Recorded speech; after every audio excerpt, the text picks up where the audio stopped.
Travel and Leisure Group and Chief Brand Officer of Travel and Leisure Company. Sounds like a really big role. Would love to hear kind of what your, key KPIs are and describe a bit about the role to give the group some background. Sure. Well, first, a bit about Travel and Leisure Company.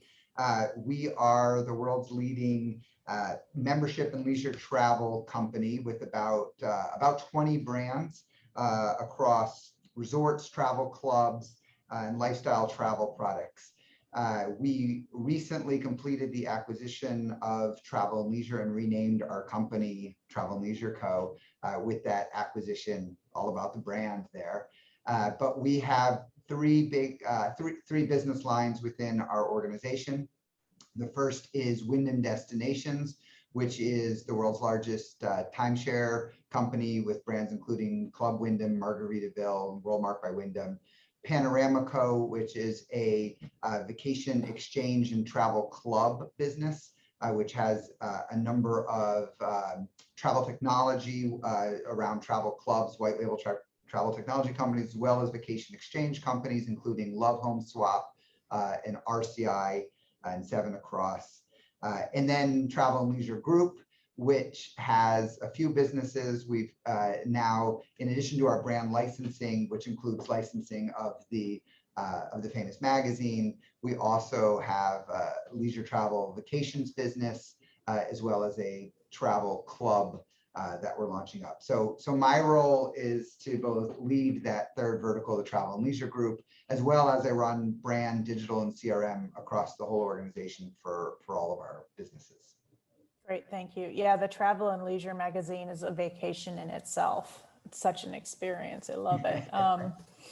We're going to kind of get into the companies coming together, but first would love to know kind of what, your role and your accomplishments at Wyndham Destinations helped them evolve into an independent public company.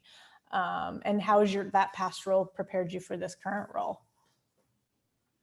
Yeah, the company has long been a story of acquisitions and splits. The company traces its history back in Descendant, with a number of other great companies have spun from, including Realogy and Avis Budget Group and others. And over the course of the last couple of decades, we have narrowed in our focus as a leisure travel company.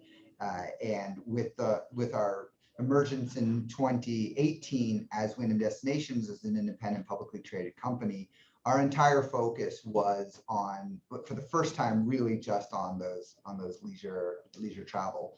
And at that point, we realized our opportunity specifically in that space was not just to be the best that we could be within a single vertical of timeshare, which is one way that people vacation, but also to look horizontally across people's entire vacation year and all the different types of trips that people take. Our average, just within our average timeshare owner, we have about 1 million families in the US that own timeshare with us, about 4 million families in the US who exchange with us through RCI.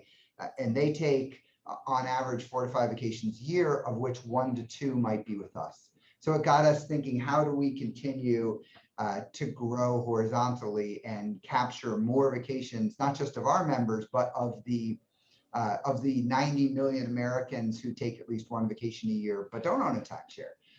And so as we began, as Wyndham Destinations, to begin to think about how can we grow and how can we really continue to expand in this slice of the travel market, it's driven us to think innovatively and think differently about how we continue to grow our brands and our products and services. Great, thank you for that.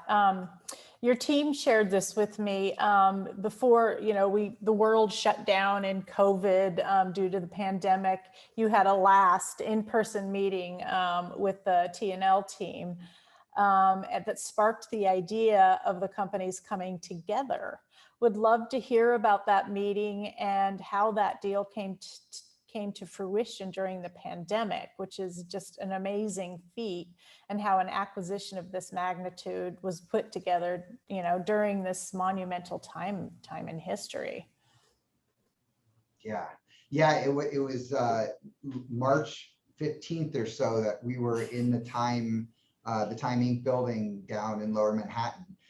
And it was the same day that the building ultimately ended up being shut down for the pandemic. So we were getting that last meeting in there right at the end. But I'll tell you, for us, it was a strategic play that we spent a lot of time thinking about and evaluating, actually over about 50 brands that we looked at.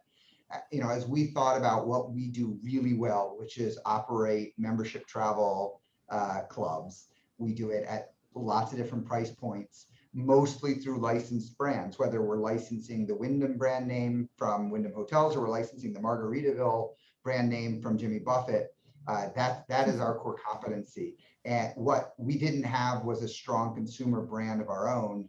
And there were some, a selection of products, again, in this travel space, products and price points and a customer that we wanted to get at. And so we took a look broadly at a bunch of brands that were available and not available in the travel space, took a real research-oriented approach to it.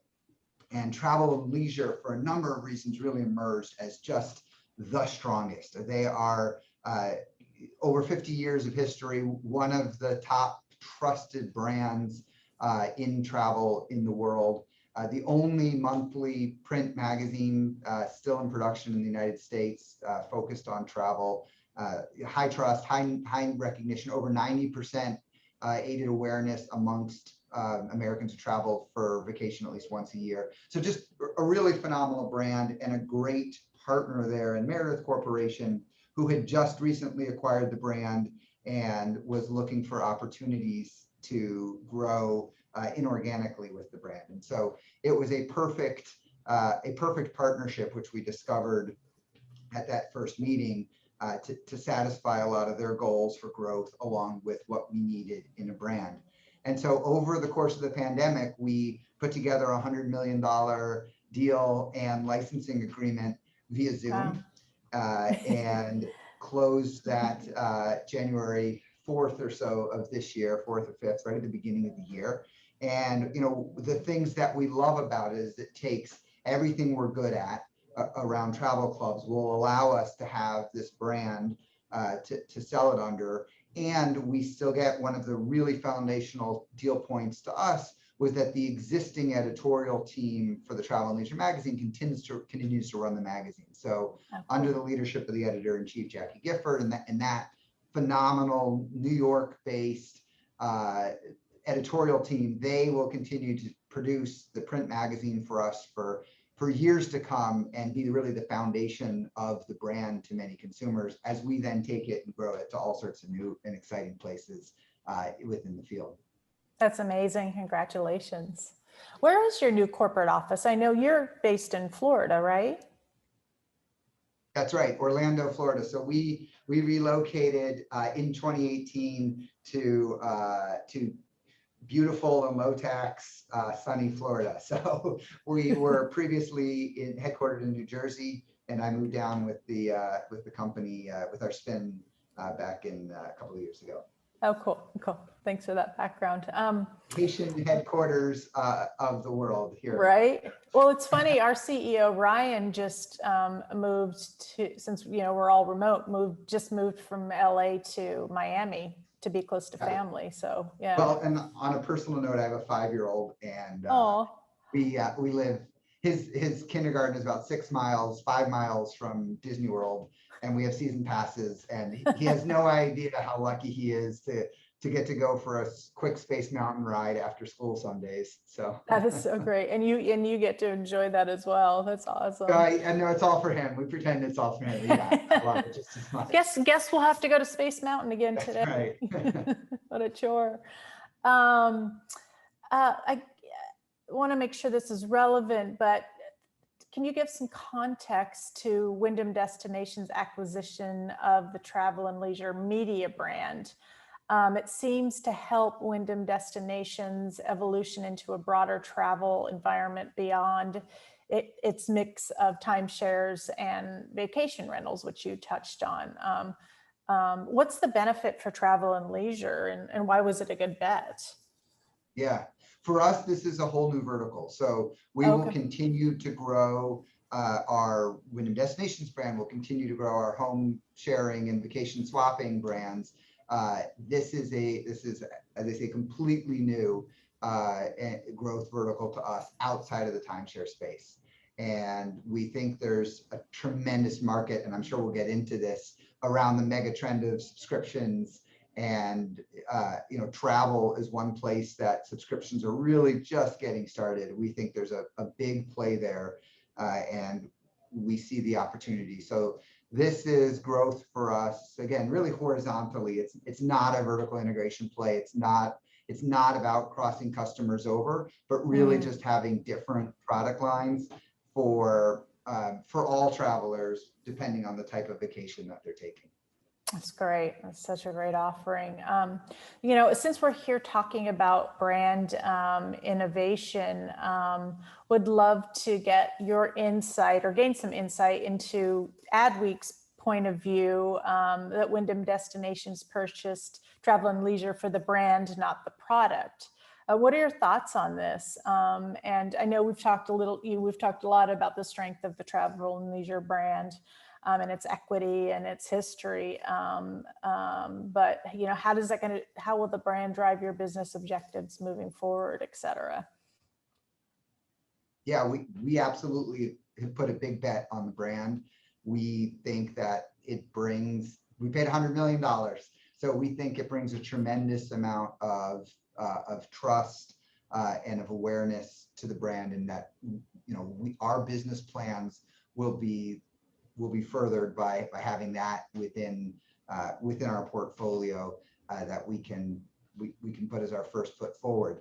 There are products that we acquired as well as part of the acquisition, including some licensing deals, an existing membership club with over 50,000 members.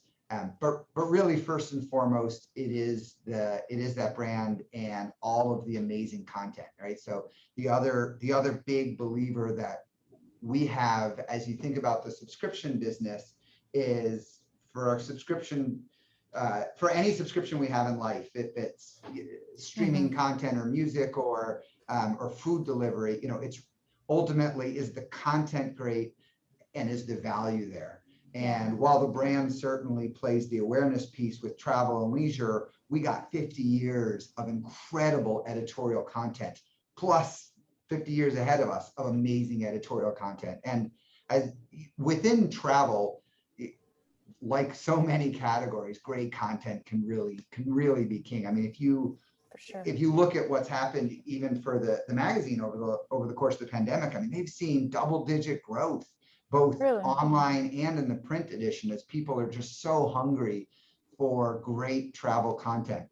And it's, you can easily get lost in the world of user reviews where there's thousands of, you want to go to New York and you go to some sites and there's just thousands of options and thousands of reviews, and it's overwhelming and you don't know which ones are real and not real. And the beauty of a Travel and Leisure article is it's written by an editor, and and trust the recommendations in there are real and they're going to be great. And you don't have to shop around. I've heard so many stories from people who are like, yeah, I clip out the Travel and Leisure magazine and I just go do the things that are on there because I know I'm going to have a great trip. Yeah, no, that's so true. I mean, the trust component is so key. I went to New York a month ago, and navigating the online reviews is just ridiculous. And you just get bombarded with all of this, sorry, but crap that you just can't trust. And so, yeah, that's a great point. And it's such an important part of the brand. But yeah, let's dig into the membership club subscription model a bit more. It's, obviously you've touched on it a few times. It's a key component of the business. how is it different from other, competitors' programs? And, what are some of the current innovations you're thinking about? The, I think it's exactly that connection that we just talked about between this amazing content and trying to plan a trip. It's your exact experience that we think is a market opportunity with the travel and leisure brand. So for years, people have been reading travel and leisure to get inspired to go on these trips, yet there's no direct connection between reading it and then booking it and doing it. And so we think the market opportunity broadly there is to more directly connect people from all of the great experiences they read about and inspired and dream about right into the booking. So instead of you having to go and look at all these reviews and sort through which ones are real or not, go to travelandleisure.com, read the New York article and just be like, yeah, I want this. I want this experience. I want this hotel. I want to dine at this restaurant. So our business plan around that is kind of two steps. The first is we're going to directly add booking links to many of the experiences that you read about in the magazine. So whether that's making a dinner reservation or booking the hotel or the airline or the activity, you'll be able to directly do that through the digital content and links off in the social content. So it's right there for you. And then for the membership club component of that, so if you join into the Travel and Leisure Club at about $10 a month, we'll have special deals, offers, access, privileges around all of those activities and many more as we continue to build out the portfolio of all of the cities and destinations and trips so that you can get far more than your $10 a month in savings or value against those same trips. So whether you're planning those big, really cool once in a lifetime trips, the safari in Africa that you read about, or it's something more local or more regional where you're driving for a kid's volleyball tournament, if you're a member of the club, we're going to have access or discounts or special privileges for our club members that make it a great value. That's great. What a great resource. Yeah, I'll definitely dig into that. So it sounds like the company's introducing a new way to plan and book travel with the new resource book at booktnl.com. And it's powered by the trusted, TNL media team. And it sounds like that will also lay the foundation for the anticipated summer launch of a new the new subscription model you described. But tell me a little bit about the new travel resource with booktnl.com. So BookTNL is the first step of that experience. Again, where you're reading about this amazing trip, and we've got those all curated for you right on booktnl.com, along with hundreds of thousands of other travel options from air to car to hotel to activities.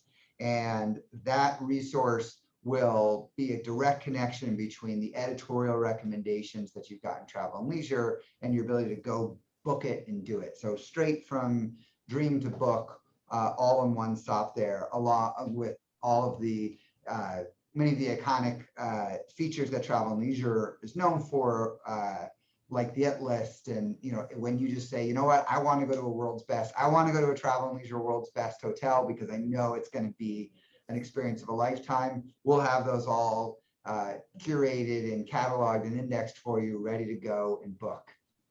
Cool. Okay. Thanks for explaining that. So as you talked about when we first started, it's such a fabulous time for travel right now, right? Everyone's optimistic. We want to get the hell out of our houses. That's right. And, it's top of mind for consumers. How are you looking at brand and marketing differently based on the pandemic and the effect that had on our travel habits and maybe some of the fears that we all have about not the virus, but also maybe some social anxiety? I'm just curious about, how are you going about, it's a kind of a twofold question. marketing the new offering, and then also this tremendous opportunity we have. There's, such a deluge of people wanting to travel. And how are you marketing and looking at your brand and getting the word out? Yeah, well, demand for travel is definitely off the charts right now, which again is exciting. Some low comps when we compare it to May of last year, but certainly everyone is ready to get up and go. The domestic road trips have been popular really for almost a year now. We've seen just our drive-to business has skyrocketed, and that really hasn't settled down yet. Hopefully, as more of the world starts opening up, we'll continue to see more international cross-border travel. For us, I mean, the pandemic has really been a couple of different stages. There was, the shutdown and kind of those first few very dark, very scary months. And then really from last summer, as different parts of the nation started to open up, for us, if there's anything we've learned through the course of the pandemic, it's agility. And, being responsive to constantly changing rules and regulations, openings, closings, just about everything that could change has changed multiple times, and often with very little notice. As a marketing organization, that has certainly kept us on our toes. There was no sense to plan 3 or 6 or 12 months out when we had no idea what was going to happen the next week. And Sure. that almost still continues. I mean, the CDC announcement around masks caught us all off guard. And we have to rethink all of our photography libraries and what we're putting in images. And, as a marketer, it's just the pace of change here has not let up at all. So as we continue to plan ahead, it's great in that there is a ton of demand right now. A lot of our work has been and will continue to be on setting expectations for travelers when they go somewhere else, what to expect. If you're going to, depending on the city or the county that you're going to, what your expectations should be before you get there. And then how can we make it as easy and comfortable for travelers as we can. One of the things that we've implemented in our resort brands is Curbside Check-In, something we had never considered doing before. It was born out of the pandemic. It has been so wildly successful that it's something we're going to keep. When you're checking into a giant resort and you pull up to the front and take your bags out, only to realize you actually have to go to a different building and check in over there and then park somewhere else, bringing technology out to the curbside, checking people in right there without getting them out of their car. The efficiencies are up, our guest satisfaction is up, even our NPS scores we've seen gone up by people who use our curbside check-in. Now we're thinking about how do we run hardwiring out to our curbs at all of our resorts so we can permanently put in check-in stations. That's cool. It has created a whole round of innovation that we may never have seen, both from a product and from a marketing perspective, because as a marketer, something new like Curbside Check-In is a lot of fun to get to market and tell people what to expect when they pull up and how that experience will be different. No, that's amazing. There's nothing worse than pulling up to an entrance of a hotel or resort, no one meeting you. You don't know what to do with your bags. And you feel kind of ashamed, so I love it. That's a fantastic differentiator and such a good, touch point. So it sounds like you've got, you're employing a lot of strategies to differentiate and to make the travel experience easier, and being sensitive to kind of the psychological makeup that we're all, kind of experiencing in terms of being a bit sensitive and fragile. Can you share some of the other, marketing, marketing actual activations that you've employed during the pandemic and starting now in terms of social, digital, are you doing traditional? Just curious, kind of, besides the experiences at the properties, how are you getting, the word out and the awareness? Yes. So we've thought, through the pandemic, we thought a lot in terms of our various psychographics, which was heavily research driven on people who were unwilling to travel, who were cautious, and who were excited to travel. And we were able to look at website and search behavior and try and place people into those various marketing groups and send them very different messages about from messages that reassured them about, for the cautious group, about how we were handling COVID protocols and cleanliness, to really not including a lot of that for a certain demographic who was very excited and eager to travel. And for them, it was almost more warning them about what to expect from a masking perspective when they arrive. And so, just given the extreme differences in the American psyche over the past 6 to 9 months, travel somehow got a little polarized there in the middle, along with many other activities that people do in their everyday life. Has caused us to take it as data-driven and thoughtful approach as we can, so as to appeal to different types of personas with different types of messages. And the data and analytics stack that we have now has enabled us to do that in a more sophisticated basis, to remember what people are responding to and to send them more messaging, to continue to nurture them based on the type of marketing that they're responding to the most. Historically, we might have only thought about, where they're going geographically. Is this a beach person or a ski person? But now we've had to get into we've had to train our marketing technology to think about this in new and different ways. Is this a cautious traveler or an eager traveler? And segment differently than we ever have before. Yeah. Oh, that's so fascinating and so smart.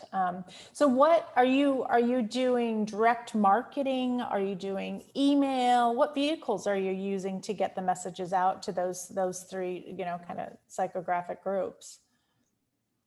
Yeah, we do a little of everything. It's mostly digital, with still a healthy dose of direct mailers, especially those within our kind of closed user clubs, like an exchange network like RCI, where we're sending out directories.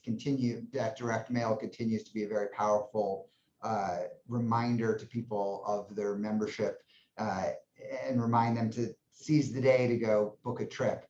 But it's a small part of our overall plan, which is primarily digital. We think about all the touch points that we have, from social to influencer marketing to email, which is still one of our highest performing, certainly one of the highest ROI channels, given its relatively small cost. But we look across the channels and we think about them. We think about the messaging we put in each channel based on where it sits in the conversion funnel. So social or influencer marketing is probably going to be a lot more about getting people excited about taking a trip, about the dreaming and aspirational stages.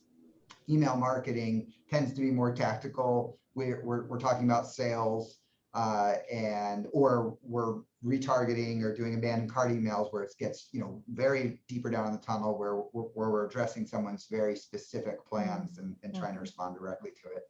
So we think about the funnel, about all of our touch points, as holistically as we can across someone's travel planning funnel. Cool. Yeah. No, thanks for explaining that. That makes sense. And then you've got your membership where you've got easy access to message directly, right? Yeah. So how have you, I'm going to get to a few softer questions. How have you kept teams motivated during the pandemic, and kept your culture alive, especially with this, this new venture that you've put together? Yeah, we're definitely not perfect. It's hard. It's been tough, and everyone's been going through a very different and individual journey through this pandemic, and some have experienced very personal or deep loss as well.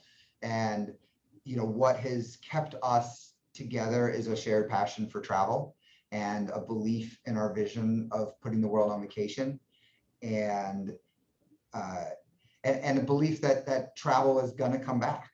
And through the darkest times a year ago, when there was the most uncertainty, we all believed that eventually we would come out of this, and eventually everyone was going to want to go on vacation again. And here we are, and now more than ever are we excited to go hug our families and see our long lost friends and have dinner at a table that isn't our own. And that shared goal has been what's motivated us through all of this. But it's been tough. I mean, again, I think everybody went through their own journey over the last year and a half.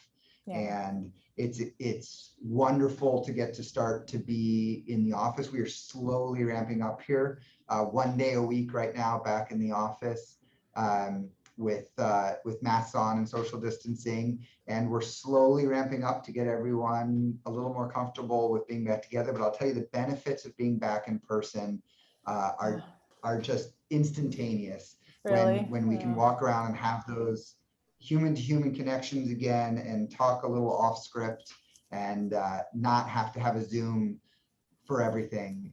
It's invaluable. And so I certainly think that, we have had traditionally a largely in-person office culture. And while I don't think it will ever be the same, I certainly think we have all been reminded the value of spending time together. Oh, that's great. Thank you for sharing that. And then I think there's a couple of questions from the attendees, but you may have answered some of them. One thing I wanted to ask you is, what is your, I think I know the answer, but what is your favorite travel destination, or where do you want to go next? What have you been fantasizing about? Besides Disneyland or Disney World. Yeah, Disney World. No, I do get my Disney fix in. My favorite place in the world is Hawaii. I was lucky enough to get to work there right out of college. It was my first job out of college. That's right. And it's a very, very special place. The thing I most want to do in my life, I would love to do space tourism. It's been in the news down here in Florida. Hopefully Elon or someone else is going to figure it out, so that in our lifetime, or I would love to get to do to blast off and feel of weightlessness. But a little bit closer to home, there's places. I just a weekend ago made it to New Orleans for my first time, and had one of the best culinary weekends of my entire life, enjoying just the absolutely incredible food of Gaillachoise and Arnaud's and all of the Café du Monde, all of the most amazing restaurants in New Orleans. That's fun. Something that really got me through some of the hard times of the pandemic was that Stanley Tucci series on CNN about Italy. Did you see it? Right. Did you see it? Of course, yeah. Oh, so amazing. Yeah. Like, I need to go to Italy immediately. Well, you know what? Again, it's just a reminder that really good content is king. Right. And there are a couple of incredibly iconic travel shows over the past, Rick Steves, or some of the great food and travel shows that truly inspire you to get up and go. And I think the Travel and Leisure brand still has some of its some golden opportunity ahead to continue to inspire people to take the trip of a lifetime. Yeah, absolutely. Absolutely. Well, thank you so much. I'm just looking to see if there's anything I've missed. Is there anything you want to talk about or tell anybody that we haven't covered? Oh, here comes Chris. No, everybody go take a vacation. It's perfect time to travel. So just as soon as you're ready and feel comfortable with it, check out booktnl.com and take a vacation. That's awesome. I've really enjoyed this, and I feel really inspired, and am definitely gonna check out all the tools. So thank you, Noah, for your time. I really appreciate it. I know you're busy. Thank you, Laura. Thank you so much, Noah. Thank you, Laura. You guys definitely have me wanderlusting after this conversation. I'm a big Bourdain fan, so the Stanley Tucci show sounds amazing. Is it right up that alley? Yeah, That's yeah. And sort I of mean, vibe. it's a little different, but I mean, the Anthony Bourdain show as well. You'd watch this episode and you'd just be like, take me. I want to go. I Yeah. want to do what he just did. And Yeah, the food, right? oh yeah. Oof. It's just like, I was they lucky just- enough to get married in Capri and do my honeymoon all throughout Italy. So that's right up my alley. Really excited for that. And one last question for you, Noah. Are you seeing like unprecedented amounts of travel booked for the summer? Or do you think people are still in sort of a wait and see mode? Oh, no, we are up. We've had our highest booking days in the history of the company over the last couple of months. The booking window for the summer got shorter than ever before. So we will be, because people waited all the way until April or May to book those trips, we will be full. We will be 100% full everywhere this summer. So plenty of demand domestically and domestically across multiple countries in market travel. Leisure travel is hot. Awesome. Well, that's the best news I've heard all day. Congratulations on things coming back. I'm sure it's much needed and well deserved. Cool. All right. Thanks, Thank Chris. you. Have All a right, great thanks, day. guys.